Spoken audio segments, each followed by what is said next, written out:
और अब्दुल्लाह इब्न अब्बास रज़ी अल्लाह तआला की रिवायत है, फरमाया कि जब ज़मीन पे आए तो 200 साल तक आदम और हव्वा रोते रहे, 200 साल तक, और 40 दिन तक कुछ खाया पिया नहीं, इसी सदमे और अफसोस में।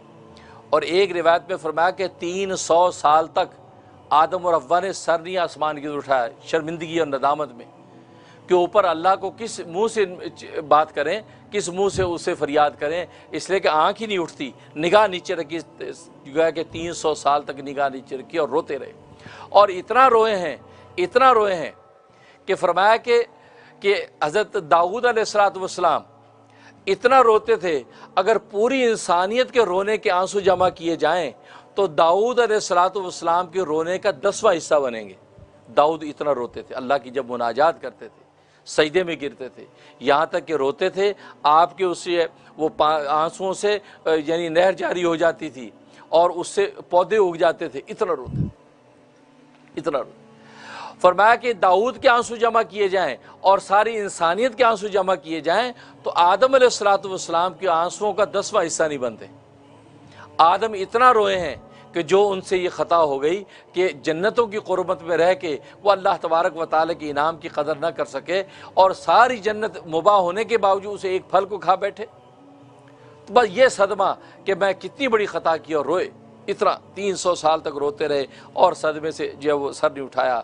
तो ये उसके बाद जब ये सिलसिला चलता रहा तो एक मरतबा आदम अलैहिस्सलाम ने 300 साल के बाद सर उठाया तो आसमान पे लिखा देखा, ला इलाहा इल्लल्लाह मुहम्मदुर रसूलुल्लाह सल्लल्लाहु अलैहि वसल्लम, ये कलमा देखा। जैसे देखा फ़ौरन सजदे में गिर गए और अल्लाह तबारक व तआला से दुआ की, ए रब्बे ज़ुल जलाल, ये शख्सियत जिसका नाम तेरे नाम के साथ है मोहम्मद, इस मोहम्मद के सदक़े तुफ़ैल से तू मुझे माफ़ कर दे। अल्लाह अकबर, अल्लाह अकबर। देखो सबसे पहले दुआ का वसीला आदम ने पेश किया। आज बाज नादान कहते जी वसीला पकड़ना जायज़ नहीं है, वसीला पकड़ना शिरक है, वसीला पकड़ना हराम है। पहला वसीला पहले नबी अबुल अंबिया आदम अलैहिस्सलाम ने सबसे पहला वसीला मोहम्मद सल्लल्लाहु अलैहि वसल्लम की ज़ात का पकड़ा कि मोहम्मद के सदक़े और तुफ़ैल से अल्लाह मेरी दुआ कबूल कर ले। ये बात की तो अल्लाह तबारक व तआला ने फरमाया, ए आदम तुझे क्या मालूम है कि मोहम्मद कौन है?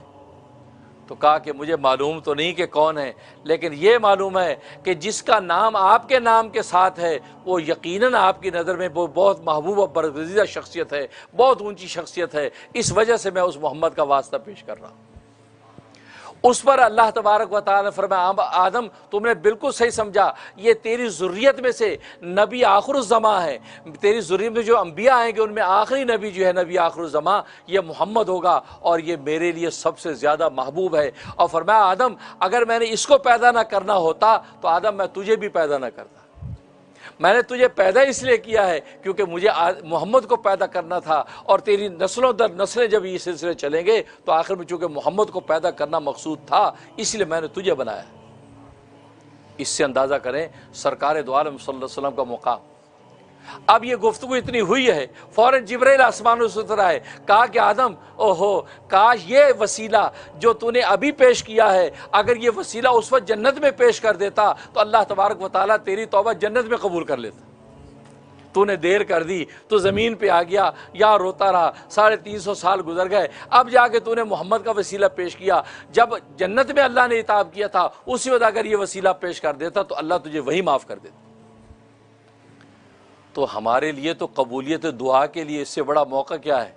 तभी तो नबी पाक फरमाते हैं कि जब दुआएं मांगो तो अपनी दुआओं के शुरू और आखिर में मुझ पर सलातो सलाम पढ़ो, इसलिए कि सलातो सलाम ऐसी इबादत है कि ये अल्लाह तबारक व तआला रद्द नहीं करते, अल्लाह कबूल करते ही करते हैं। और ये हो नहीं सकता कि तुम्हारी सलातो सलाम अल्लाह कबूल कर लें और उसके अंदर जो तुम्हारी दुआ है उसको कबूल ना करें। अल्लाह की रहमत सबको समेट कर कबूल कर लेती। इसलिए आपने देखा जब दुआ मांगते हैं शुरू में भी दुरूद पढ़ लेते हैं, आखिर में भी दुरूद पर ख़त्म करते हैं, क्योंकि अल्लाह ऐसा नहीं करते कुछ कबूल करे बाकी रद्द करे, बल्कि अल्लाह जब कबूल करेगा तो सारा कबूल कर लेते। तो फरमाया कि इस मोहम्मद के वसीले और वास्ते से मुझे माफ़ कर दे। तो अब अल्लाह तबारक व तआला ने माफ़ी के लिए कलमात खुद मुहैया किए। अच्छा तो ठीक है माफ़ीनामा लिखो, जैसे दुनिया में भी माफ़ करने वाला आका खुद अगर नौकर से कहा अच्छा तुम्हें माफ़ी मांगनी है तो यूँ अच्छा भाई ये लिखो, ये माफ़ीनामे ये खुद अल्फाज बताए कि ये माफ़ीनामा लिखो, वो लिख दे और वो साइन कर दे, जो माफ़ कर दिया। तो अल्लाह तबारक व तआला वही लुत्फ़ इनायत की, आदम मैं तुझे कलमात बताता हूँ माफ़ी के लिए, वो कलमात तू पढ़ तो मैं तुझे माफ़ कर दूँगा। और वो कलमात क्या है? रब्बना ज़लमना अनफुसना व इल्लम तग़फ़िर लना व तरहमना लनकूनन्ना मिनल ख़ासिरीन। आदमी अल्फाज कहना तेरा काम है, माफ़ करना तेरे रब का काम है। अल्लाह अकबर, अल्लाह अकबर। उसको कहा कुरान ने फ़तलक़्क़ा आदम मिन रब्बिही कलिमातिन, के ले लिया आदम अलैहिस्सलाम ने अपने रब से माफ़ी के कलमात, यानी आदम को खुद वहाँ से मिल गए, तो आदम ने ले लिए, सीख लिया आदम ने अपने रब से माफ़ी के कलमात। और वो कलमात यही हैं कि रब्बना ज़लमना अनफुसना, ए हमारे रब हमने जुल्म किया अपनी जानों पर, फ़तकूना मिन ज़ालिमीन, जो कहा था ना कि तुम जालिमों में से हो जाओगे अगर खाया तो, इकरार कर रहे वाकई हम जालिमों में से हो गए, हमने जुल्म किया, हम फल खा बैठे। ज़लमना व इल्लम तग़फ़िर लना, अब अगर तूने हमें माफ़ ना किया, व तरहमना, और हम पर तूने रहम ना किया, तो लनकूनन्ना मिनल ख़ासिरीन, तो हम ज़रूर बज़रूर नुकसान उठाने वालों में से हो जाएंगे, हम खाइब व खासिर हो जाएंगे। रब्बुल जलाल आप अब हम मुझे माफ़ कर दीजिए। ये माफ़ी मांगी, जब माफ़ी मांगी है तो फ़ताबा अलैहि, बस अल्लाह तबारक व तआला ने तौबा को कबूल कर लिया, तौबा कबूल होगी।